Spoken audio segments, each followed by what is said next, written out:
Hey everyone, welcome back to my channel The Bodhisattva stories. और आज की स्टोरी में आप देखेंगे कि कैसे बोधिसत्व ने एक बूढ़ी दादी को एक लालची फेरी वाले से बचाया। तो स्टोरी में जाने से पहले आप मेरे चैनल द बोधिसत्व स्टोरीज को सब्सक्राइब कीजिए और बेल आइकन दबाना ना भूलें। तो चलिए शुरू करते हैं आज की स्टोरी।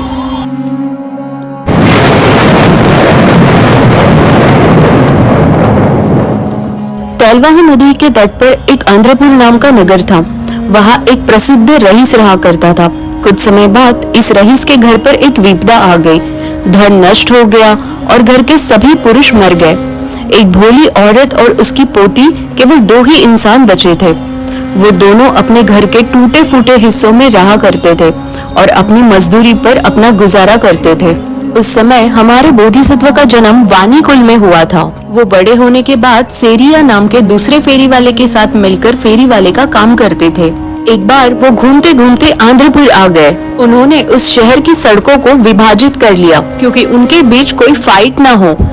बोधिसत्व ने अपने हिस्से के एरिया में 500 मोती की मालाएं बेच दी। जब उनका दोस्त अपने एरिया से गुजर रहा था तब वो बूढ़ी औरत और उसकी पोती के घर से होकर गुजरने लगा, ये कहते हुए कि मोतियों की मालाएं ले लो, मोतियों की मालाएं ले लो। ये सुनकर वो छोटी लड़की अपनी दादी के पास जाकर बोली, दादी दादी, फेरी वाला आया है, वो मोतियों की मालाएं बेच रहा है, मेरे लिए भी एक छोटी माला खरीद दो ना। तब दादी बोली, हमें जो मजदूरी मिलती है हम उसी में कैसे कैसे गुजारा कर लेते हैं, ये मोतियों की माला हम नहीं खरीद सकते हैं। घर के टूटे हुए सामान में एक अच्छी बड़ी प्लेट पड़ी हुई थी। लड़की उस प्लेट को अपनी दादी के पास लेकर आई और बोली, हम इस प्लेट का इस्तेमाल बिल्कुल भी नहीं करते हैं, कितने दिनों से ये प्लेट उस सामान में पड़ी हुई है।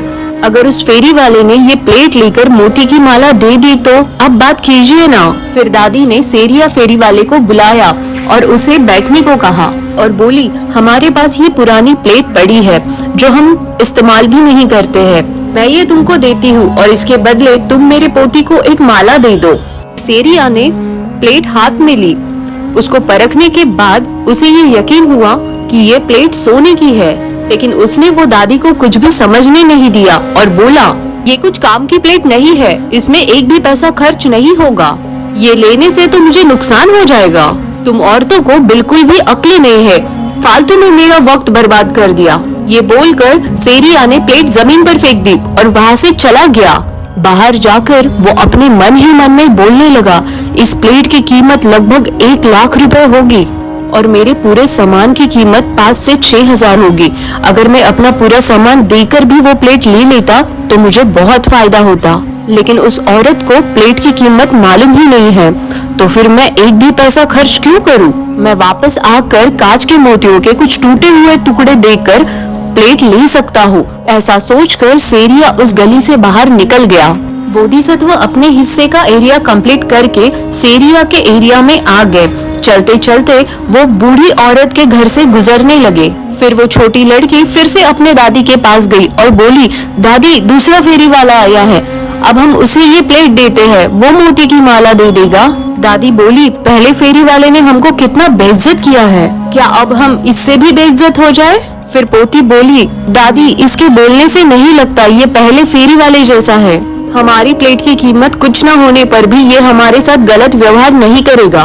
पोती के कहने पर दादी ने बोधिसत्वों को बुलाया और उन्हें बैठने को कहा और बोली, हमारे पास ये पुरानी प्लेट है, इसकी कुछ तो कीमत होगी।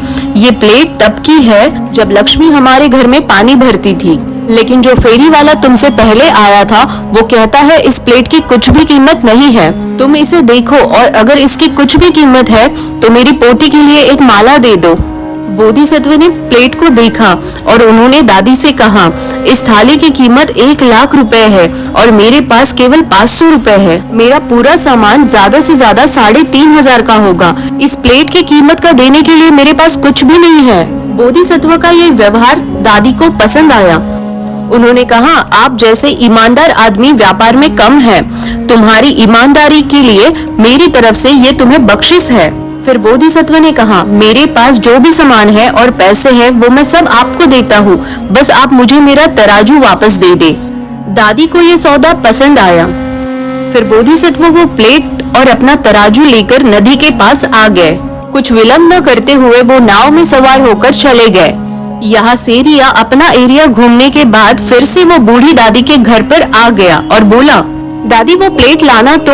हाँ, उस प्लेट की कीमत कुछ भी नहीं है, फिर भी आप जैसे रईस घराने की महिला को बुरा ना लगे इसलिए मैं फिर से वापस आया हूँ। तब दादी बोली, वाह बहुत खूब, तुम बहुत चालाक हो, माना आप हम पर कोई उपकार करने आए हो। लेकिन ये देखो, हमारी वो प्लेट की कीमत 1 लाख रुपए थी और आपको 4-5 रुपए की माला देना कठिन लगा, तो आप हमारी प्लेट मुफ्त में लेने की कोशिश कर रहे थे। परंतु तुम्हारे जाने के बाद एक बहुत ही अच्छा फेरी वाला आया और उसने हमें प्लेट की सही कीमत बताई और वो हमें अपना पूरा सामान और पैसे देकर वो प्लेट लेकर गया। अगर आप उस समय एक माला दे देते तो वो प्लेट आपकी होती, परंतु सबसे बुद्धिमान का बैल खाली होता है। इस औरत की बात सुनकर सेरिया को काफी गुस्सा आ गया। उसने अपना सामान और पैसा उस औरत के दरवाजे पर फेंक दिया और एक बड़ी सी लकड़ी लेकर नदी की ओर भागने लगा। ये देखकर कि बोधिसत्व नदी के बीच पहुंच चुके हैं, सेरिया बहुत क्रोधित हो गया और जोर जोर से चिल्लाने लगा, नाव वापस लाओ, नाव वापस लाओ।